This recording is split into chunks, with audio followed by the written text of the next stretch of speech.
Labyrinth the Duel is one of the many implementations of the games in the Labyrinth family by Ravensburger. This family of games has been around for a while. I remember playing the original game when I was young. And this is a more recent implementation that is for 2 players. Also, it has a couple of other twists when compared with the old basic version. I picked up this game at my friendly local game store because they had a copy on sale, and I thought, what the heck, maybe it will be fun for nostalgia value, even though I hadn't played this version before. I had played other versions, and also I wanted to try it for my daughter. I wanted to try to play with my daughter, my oldest daughter, who is now 4.5. This game, the box says that should be played ages 8 on, so I suspect that this would be a little too hard for her, which it is, but with some help my daughter still gets to enjoy this game, and as she grows older then she will be able to play the full game. Let me show you how the game works, and also will tell you how I played with my daughter. Now the game really is a duel. Everything is in 2 copies in this game, to the point that you have 2 boards that are exactly the same, and 2 sets of corridor tiles, which are, again, exactly the same. So each player works on his own board only. It is pretty much a matter of completing the objective before the opponent does. To set up the game, you place your corridor tiles in the central area of your board. As you can see, the central area is a sort of a frame so that the tiles do not fall off easily.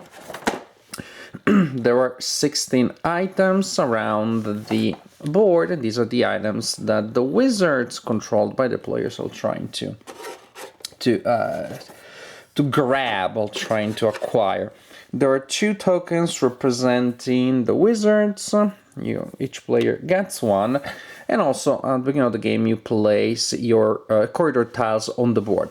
You have to place them in a certain way so that you have variety. For example, the corner pieces, you need to have one facing each direction. The same for the T pieces. For the straight pieces you need some vertical and some horizontal ones.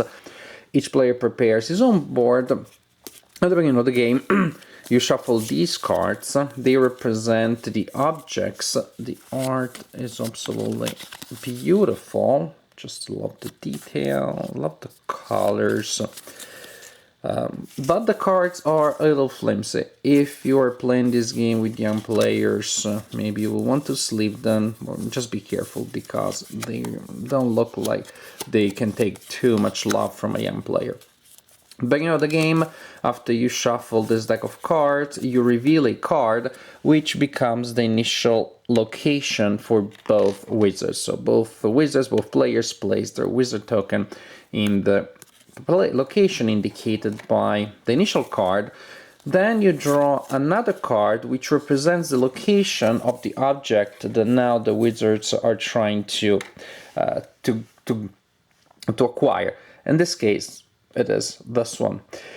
Now each player simultaneously works on his or her board, sliding pieces around. You can't turn them, you can't lift them, you can only slide them like in the old 16 game to form a path to reach the object that you're trying to acquire. And the first player that forms a path that goes from the present location of the wizard to the object that both players are seeking says stop. At that point the game is stopped. The players check the board of the player that said stop to confirm that indeed a path is possible. Then the magician is moved to that location, and the card is acquired by the player that puts it in his score pile. At this point on the other board, the other magician is still in the original position. The magician that gained the object stays in the position where he is, a new card is revealed, and now the players are trying to reorganize the labyrinth so that their magician can go from the position in which the magician is to the next object.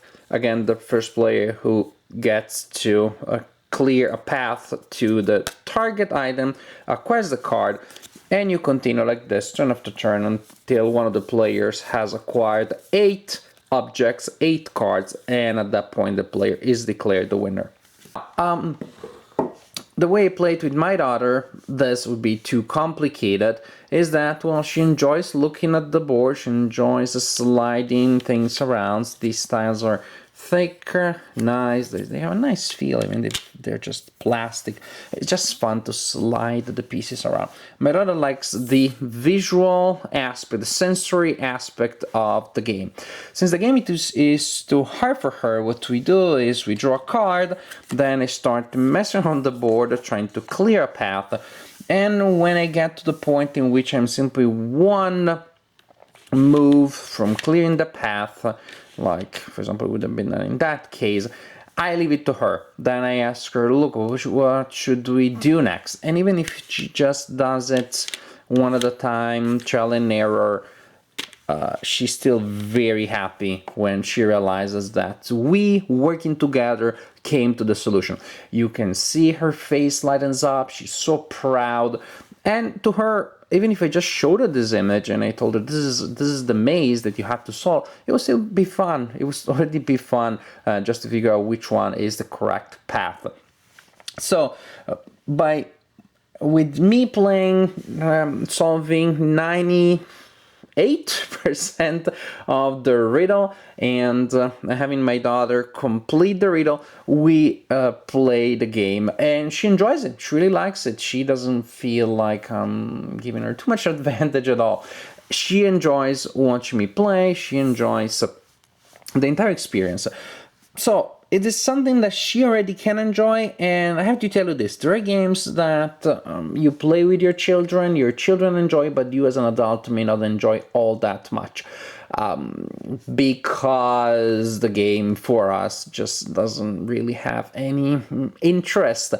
Balanced games, a little bit, they're not too boring, but games where you're just matching numbers, matching letters, matching colors, they're great for the young ones, but really hard on the patience of the adult. This is a game that if my daughter will ask me to play in the future, and I think she will, at least it's interesting. It's more fun than the average game I play with my very young daughter. So it has an advantage. In terms of skill, I guess that if I just let her solve instead of just the last step, maybe 2 steps, maybe then there would be an interesting challenge. I think that, or even just looking at the pattern, there is a challenge that can be interesting for her and she can get some sort of mental exercise out of.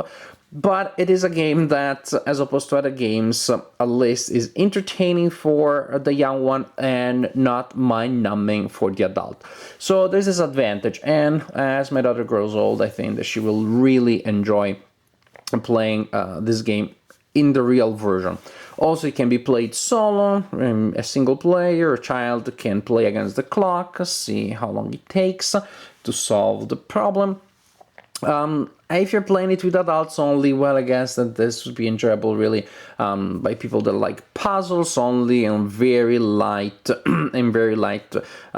ones, actually, because if you're into puzzles, then probably you'll be able to solve this just by looking at the board. I don't think this will give you much of a mental challenge. So Labyrinth the Duel, I don't know that will work for many people. I think that children or kids between the age of, say, 8 and maybe 12, 14 still, they can have a blast out of this. They can play it solitaire, it can be a fun puzzle for them. For adults, not necessarily. I don't know that this is such a great game that will really be all that entertaining, that will have a long staying power.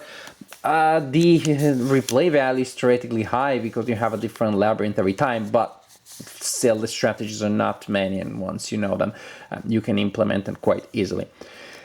This is my opinion about Labyrinth the Duel. Not a great game, but a great game that keeps my daughter entertained. It keeps me entertained as I'm playing with my daughter.